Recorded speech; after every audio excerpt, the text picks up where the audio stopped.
Once again, welcome back to onchannel.com, and we are here with the part 2 of chapter 7 for class 9th mathematics. कल हम लोगों ने part 1 में question number 1 to 4 किए थे 7.1 के, एंड आज के सेशन में हम लोग सारी एक्सरसाइज खत्म कर देंगे. That is question number 5 to question number 8 करेंगे आज हम लोग. Also wishing you all very happy friendship day. सबका कोई ना कोई फ्रेंड्स होगा, अगर दे नहीं है तो प्लीज बना लो यार. मतलब फ्रेंडशिप इज दैट रिलेशन, ठीक है, वो ऐसा रिलेशन है जो सबसे बढ़कर है. ठीक है, you can't share something with your parents, with your elders or even youngers, but जो फ्रेंड है आपके बराबर का, आपकी एज का, इवन छोटा भी हो बड़ा भी हो, बट फ्रेंड फ्रेंड होता है. You can share everything with them. ठीक है, so it is like your साथी which is gifted by God. ठीक है, बहुत प्रीशियस पार्ट ऑफ लाइफ जो कि आपको भगवान द्वारा दिया गया है. So please never do anything wrong with your friend. ठीक है, कभी भी कुछ गलत मत करना, कभी भी उसको हार्म मत पहुंचाना, कभी भी उसके ट्रस्ट को खत्म मत करना. ठीक है, सब कुछ मेंटेन करके रखना, बिकॉज एक फ्रेंड का होना इज इक्वल टू एक भगवान का होना जिंदगी में आपकी. ठीक है, सो प्लीज कभी अपने फ्रेंड को हार्म नहीं करना भाई. ठीक है, again friends are very precious. ठीक है, so let's not get emotional that much. ठीक है, चैप्टर शुरू करते हैं. चैप्टर के क्वेश्चन जो रहते हैं, let's start with that. Starting with question number 5. Here is a diagram and these all things are given to you and these are the things which you need to prove. ठीक है, ये आपको proof करनी है. So quickly करते हैं, बहुत easy question है, पिछली एक्सरसाइज से रिवाइज हो जाएगा सारा, जितने हमने 1 to 4 क्वेश्चन किए थे. एल बाइसेक्टर दे रखा है एंगल ए का, मतलब एल जो लाइन है, ये एल जो एक लाइन है, ये एंगल ए को दो पार्ट में डिवाइड कर रही है, इक्वल पार्ट्स में. So angle 1 is equal to angle 2 हो गया. ये मैंने 1 और 2 अपनी तरफ से कंसीडर किया है. देन एंगल क्यू 90 गिवन है, एंगल पी 90 डिग्री है, तो angle Q is equal to angle P, that is equal to 90 degree. Proof ये करना है और हमें बताना है BP is equals to B Q है, ये हमें भी प्रूफ करना है. प्रूफ की बात करें तो सबसे पहले तो ट्राइंगल ले लेते हैं जो भी हमें चाहिए, A P B and triangle A Q B. इन दो ट्राइंगल्स की बात करें तो इस ट्राइंगल में हमें पता है angle 1 is equals to angle 2 है, that is given. Angle Q is equals to angle P है, दैट इज 90 डिग्री ईच. और थर्ड हमें चीज निकालनी पड़ेगी खुद. अगर जब देखोगे दोनों ट्राइंगल्स में कोई चीज कॉमन है, जो ए बी लाइन है वो इस ट्राइंगल में भी आ रही है और इस ट्राइंगल में भी आ रही है. So A B is equals to A B, that is too common. Angle है साइड है, सो ये कॉन्ग्रुएंट प्रूव होते हैं. Triangle A P B is congruent to triangle A Q B by A S A rule. ठीक है, इससे क्या चीज हो रही है, कॉन्ग्रुएंट प्रूव हो रहे हैं. ओके, इसके बाद हमें क्या कहा है, BP is equal to B Q है. So BP is equal to B Q, Q CP CT, corresponding part of congruent triangle. अगर दोनों ट्राइंगल कॉन्ग्रुएंट है तो ये साइड तो बराबर होगी, इवन ये भी इसके बराबर होगी. ठीक है, वो उन्होंने पूछा है तो हम क्यों बताएं, बट ये चीज प्रूव हो जाएगी यहां से. ठीक है, तो this is complete solution to question number 5. 1 to 4 question already part 1 में अवेलेबल है, आपने नहीं देखे तो आप देख सकते हैं. ठीक है, moving on to next question, question number 6. Here is question number 6 from your NCERT. Question का डायग्राम गिवन, आपको ये सब कुछ है जो कि यहाँ पे मार्क्ड है ऑलरेडी. ये लाइन इसके बराबर है, ये लाइन इसके बराबर है और ये एंगल इसके बराबर है. BC is equal to DE prove करना है. BC is equal to DE prove करना है. BC is equal to DE. Okay, यहाँ पे भी एक लाइन है, दैट इज मिसिंग. ये BC इस DE के बराबर प्रूव करना है आपने. ठीक है, सो दो ट्राइंगल्स ले लेते हैं जिसमें सब कुछ आ रहा है. AC AB और BC आनी चाहिए, है ना. तो यहां से A B और C ले लेते हैं. ABC ये ट्राइंगल बन जाएगा और AD AED वो ट्राइंगल बन जाएगा. ठीक है, in triangle ABC and triangle AED. ठीक है, दो ट्राइंगल ले रहा हूं मैं. यहां पे हम लोगों को पता है that AC is equals to AE given है हमें, है ना. AC is equals to AE, ये क्या है, given. AB is equals to AD भी क्या है, गिवन. दो साइड्स हमें इक्वल गिवन है, बट जो एंगल दिया है ना हमें वो थोड़ा इनकम्प्लीट सा है. द रीजन बीइंग, इस पूरे ट्राइंगल में ये पूरा एंगल आ रहा है, ये वाला एंगल पूरा आ रहा है. ठीक है, आई होप सो आपको विजिबल नहीं होगा, just hold for a while. So इसमें ये पूरा एंगल आ रहा है, जबकि इस ट्राइंगल में AED में ये पूरा एंगल आ रहा है. तो कहीं ना कहीं देखा जाए ये एंगल हमें गिवन है, ये गिवन है, बट ये बीच में छूट रहा है। सो अगर जब मैं इसमें ये एंगल ऐड कर दूं तो ये एंगल बराबर आ जाएगा ना, क्योंकि हम लोगों ने पढ़ा है कि अगर ये ए इक्वल टू बी है तो हम उसमें दोनों में सेम चीज ऐड कर सकते हैं, तो उससे कोई फर्क नहीं पड़ता। तो मैं ये पोस्टुलेट यूज कर रहा हूं यहाँ पे यूक्लिड का, जिसकी वजह से मैं आपको ये आंसर निकाल के दिखाऊंगा। सो क्या है यहाँ पे, angle B A D is equal to angle E A C, ये भी गिवन है, इसे इक्वेशन 1 मार्क कर लेते हैं। Adding angle D A C in on both side in equation 1. So BAD plus angle DAC will be equal to angle EAC plus angle DAC. BAD में अगर जब मैं DAC प्लस करूंगा तो ये पूरा एंगल बन जाएगा BAC। Angle BAC will be equal to, और अगर जे मैं एंगल EAC में DAC ऐड करूंगा तो ये पूरा एंगल बन जाएगा DAE। सो अब तीन चीजें आ गई, तीन कंडीशन सही होती है, तीनों कंडीशंस मैच हो गई है। यहाँ पे ये आपका साइड है, ठीक है, ये क्या है आपकी, ये आपकी एक साइड होगी, देन ये भी एक साइड है और ये एक एंगल है। सो इससे क्या प्रूव होता है, therefore triangle ABC is congruent to triangle AED by SAS rule. So BC will be equal to DE by CP CT। ठीक है, अगर ये दो ट्राइंगल्स कॉन्ग्रुएंट है तो उसका मतलब उनकी ये साइड्स भी क्या है, इक्वल है। ठीक है, तो ये है क्वेश्चन नंबर 6 का सॉल्यूशन। नेक्स्ट क्वेश्चन नंबर 7 करते हैं। तो here is question number 7। Question number 7 में ये आपकी फिगर गिवन है, देन आपको गिवन है that P is the mid point of AB। जो P है वो AB का क्या है, मिड पॉइंट है, मतलब जो P है वो AB को इक्वल पार्ट में डिवाइड कर रहा है, therefore AP is equals to PB। ठीक है, angle BAD is equal to angle ABE, ये चीज आपको सेकंड गिवन है। और थर्ड क्या गिवन है, EPA is equal to DPB, मतलब EPA is equals to DPB। जैसे हम लोगों ने प्रीवियस क्वेश्चन किया है अभी, सेम उसी प्रकार से ये भी कुछ क्वेश्चन होगा, क्योंकि यहाँ पे हमें क्या दिख रहा है कि ये वाला एंगल थोड़ा सा मिसिंग है कहीं ना कहीं, है ना। अगर हम लोग दो ट्राइंगल ले गए तो ये एंगल भी उसके बीच में कहीं ना कहीं आना चाहिए, और ये एंगल आपको मिसिंग दिख रहा है ना। तो हम लोग को कहीं ना कहीं इस एंगल को ऐड करना पड़ेगा बीच में। सो करते हैं प्रूफ स्टार्ट करना। सबसे पहले तो जो ट्राइंगल्स चाहिए हमें कॉन्ग्रुएंट प्रूफ करना, उन दोनों को लिख लेते हैं। In triangle DAP and triangle EPB EBP। एक चीज हमें गिवन है, AP is equals to PB, that is given, और angle A is equal to angle B भी गिवन है, और you can say angle A is equals to angle B, angle BAD is equals to angle ABE, ये भी क्या है, given है। उसके बाद अब हमें थर्ड सिचुएशन चाहिए। थर्ड सिचुएशन में इन्होंने कहीं ना कहीं एंगल दिया है ना, तो एंगल लिख लेते हैं पहले तो, क्योंकि ये इनकम्प्लीट एंगल हमें कंप्लीट करना पड़ेगा खुद। इसे हम लोग इक्वेशन नंबर 1 दे देते हैं। अब हम लोग ये एंगल ऐड कर रहे हैं EPD। ठीक है, EPD का हम लोग ऐड कर रहे हैं दोनों के बीच में। Adding angle EPD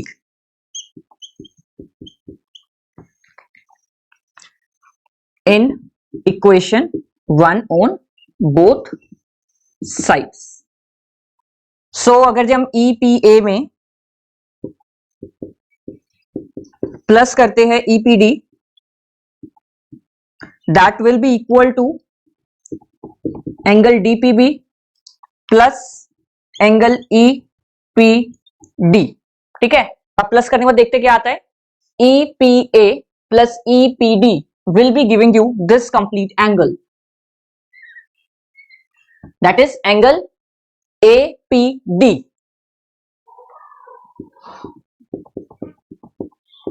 this will be equal to, अगर जब हम लोग इन दोनों एंगल्स को प्लस करते हैं, that will give you this complete angle, that is angle BPE। ठीक है, ये दो कंप्लीट एंगल्स ऐड हो जाएंगे यहाँ पे। अब ये एक सिचुएशन है, ये दूसरी है, ये तीसरी है। तो हमें दिख रहा है यहाँ पे एक एंगल है, दो एंगल्स है, this and these are angles, और ये साइड है। तो ये साइड हो गई एस, ये हो गया एंगल, और ये भी हो गया आपका angle. Therefore triangle DAP is congruent to triangle EBP by, दो एंगल्स एक साइड है तो एंगल साइड एंगल रूल। अब अगर ये दो ट्राइंगल्स कॉन्ग्रुएंट है तो ये दोनों साइड्स भी क्या होगी, इक्वल होगी। तो यहां से सेकंड पार्ट भी प्रूव हो जाता है। So AD is equals to BE using CP CT corresponding parts of congruent triangle. So this is complete solution to question number 7 of your NCERT booklet. Moving on to next question, question number 8. So this is question number 8 from your NCERT. थोड़ा सा lengthy question है, देखिए आप लोग डर जाओगे, but quite easy question again. So question में figure दे रखी है, थोड़ी कॉम्प्लिकेटेड सी फिगर है, बहुत सारे ट्राइंगल्स बन रहे हैं, आपको समझ नहीं आएगी कौन से ट्राइंगल में क्या करना है। देन टू प्रूफ में पहली बार आपको 4 आइटम्स देखने को मिल रही है, अभी तक आप 2 या 1 प्रूफ करते थे। गिवन आपको है angle C is equal to 90 degree है, मतलब जो पूरा एंगल है is 90 degree. M is the mid point of AB line का जो मिड पॉइंट है वो M है। देयरफॉर AM जो होगी वो BM के इक्वल हो जाएगी। ऑल्सो आपको गिवन है DM, मतलब जो DM है this is equal to CM। ठीक है, ये भी आपको गिवन है। फर्स्ट ट्राइंगल्स लेते हैं, फर्स्ट चीज को प्रूव करने के लिए। फर्स्ट का प्रूफ है in triangle AMC and triangle BMD, दो चीजें तो ऑलरेडी गिवन है, that AM is equal to BM, ये गिवन है। Second DM is equal to CM given है। बेसिकली यहाँ पे CM is equal to DM लिखना पड़ेगा मुझे, बिकॉज ट्राइंगल्स के अकॉर्डिंग लिखते हैं हम लोग, ये भी गिवन है। उसके बाद अब एक चीज हमें और चाहिए, दो साइड्स मिल गई। सो ट्राई करते हैं तो एक साइड मिल जाए या एक एंगल मिल जाए। ट्राइंगल है आपका AMC, ये ट्राइंगल है और इधर ये ट्राइंगल है, साइड मिलने के चांसेस नहीं है क्योंकि कॉमन नहीं है कुछ भी। एंगल देखते हैं, ये एंगल इसके एंगल इक्वल नहीं दे रखा। एक पॉसिबल चांसेस है जो आप लाइंस और एंगल से थोड़ा जज कर पाओगे, अगर हमने एक थ्योरम की थी, ये वाली थ्योरम, जिसमें this angle is equal to this होता है, वर्टिकल अपोजिट एंगल्स होते हैं और ये इसके बराबर होता है। ये दो ट्राइंगल्स है, इसमें अगर ये एंगल की बात करूं मैं, DMB is equal to AMC, क्यों, vertical opposite angles. So angle DMB is equal to angle AMC, vertical opposite angles. So ये क्या होगी, साइड, ये भी होगी साइड, ये हो गया angle. Therefore this is congruent by, therefore triangle AMC is congruent to triangle BMD by SAS criteria या rule। ठीक है, सेकंड क्या प्रूव करना है, DBC is right angle, DBC is your right angle, ये आप लोगों ने प्रूव करना है सेकंड में। सो अगर हम बात करें, फर्स्ट तो प्रूव हो गया है, ठीक है, SAS कंडीशन से। सो अगर जब ये चीजें इक्वल हो गई है, सो यहाँ पे जो DB है वो भी AC के बराबर होगा ना। So DB is equal to AC by CP CT। ठीक है, ये अगर उन्होंने पूछा नहीं था, बट हमें बताना पड़ेगा आगे की चीज को प्रूव करने के लिए। ठीक है, अब also angle this is equal to this, क्योंकि दोनों ट्राइंगल कॉन्ग्रुएंट है तो ये भी इक्वल हो गए। Angle 3 is equal to angle 4 by CP CT। ठीक है, एंगल 3 एंगल 4 के बराबर हो गया है। अब क्योंकि जो DB है वो AC के पैरेलल है, डायग्राम में दिखाई दे रहा है, जो DB है वो AC के बिल्कुल क्या है, पैरेलल दिखाई दे रही है। तो हम लोग क्या लिख सकते हैं, angle C plus angle B, angle C plus angle B is equals to 180। ये सेकंड का प्रूफ करने जा रहा हूं मैं। Angle C plus angle B is equals to 180 degree. अगर जो C की वैल्यू में 90 ऑलरेडी गिवन है, So angle B will be equal to 180 minus 90, that is equals to 90 degree.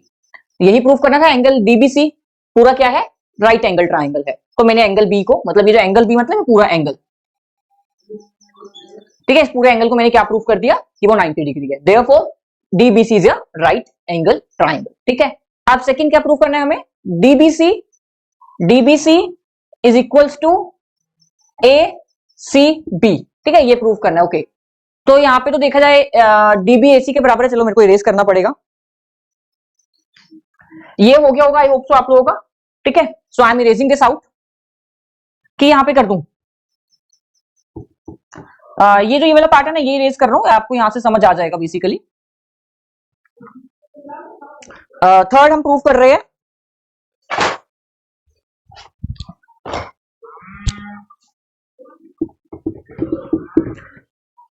Third में सबसे पहले हमें लेना पड़ेगा in triangle DBC and triangle ACB, DB is equal to AC। ये हम लोग क्या कर चुके हैं, ऑलरेडी ऊपर प्रूफ कर चुके हैं। ठीक है, अभी जब हमने ये ट्राइंगल्स दोनों कॉन्ग्रुएंट प्रूफ करे थे तो हमने बता दिया था दैट ये दोनों इक्वल है, तो यहां पे आप लिखोगे proved. Then angle B is equal to angle C, each 90 degree. Then दोनों ट्राइंगल्स की बात करें, ये वाला ट्राइंगल हो या ये वाला ट्राइंगल हो, एक कॉमन बेस के ऊपर बन रही है। So BC is equal to BC, that is common. ठीक है, BC के बराबर है, क्यों, क्योंकि वो क्या है, कॉमन है। सो यहां से प्रूव हो गया, therefore triangle DBC is congruent to triangle ACB by SAS rule. ठीक है, SAS रूल से क्या होता है, ये आपका कॉन्ग्रुएंट प्रूव हो गया। फोर्थ पार्ट प्रूव करना है that CM is equals to AB। ठीक है, CM is equals to half AB। ये चीज हमें क्या करनी है, प्रूव करनी है। तो इस चीज को प्रूव करने के लिए क्वाइट सिंपल है, ये भी कोई मुश्किल नहीं है चीज। ठीक है, सिंपल लिखेंगे हम लोग, क्योंकि हमें पता है that DC is equals to AB है। DC is equals to AB, यहाँ पे ये DB नहीं आएगा। अच्छा, ये सही है। ओके, ये प्रूव्ड है ऊपर, है ना, जब ट्राइंगल कॉन्ग्रुएंट है तो ये चीज भी क्या होती है, प्रूव्ड होती है। हाफ DC, अब मैं दोनों को हाफ कर रहा हूं, divide by half, dividing 1 by 2। ठीक है, 2 से डिवाइड कर रहा हूं इक्वेशन नंबर 1 को पूरी को, तो क्या बन जाएगा, ये DC by 2 is equals to AB by 2। DC के आधे को क्या मैं CM लिख सकता हूं, CM पूछा ना, हाँ, DC के आगे तो मैं CM लिख सकता हूं, तो that is equals to CM is equals to AB by 2। ये आपकी फोर्थ कंडीशन भी क्या हो गई, प्रूव हो गई। ठीक है, so this is solution to question number 8। इसके अलावा इस एक्सरसाइज में कोई क्वेश्चन नहीं है। सो अगर जो आपको इन किसी क्वेश्चन में डाउट है तो please let me know in the comment section, I will help you there. Also please like this video, subscribe to our channel for more such videos. Science की वीडियोस ऑलरेडी हमारे channel पे available है, आप वहां से जाकर देख सकते हैं किसी भी चैप्टर का अगर आपको डाउट है। पहले 2 केमिस्ट्री के चैप्टर, पहले 2 फिजिक्स के चैप्टर और पहले 2 बायो के चैप्टर अवेलेबल है फॉर क्लास 9। ठीक है, so that's all for the day. Thank you for your time and please like and share this video, and once again wishing you all very happy friendship day. Again जो पहले कहा था, remember that friends are very precious stones in your life.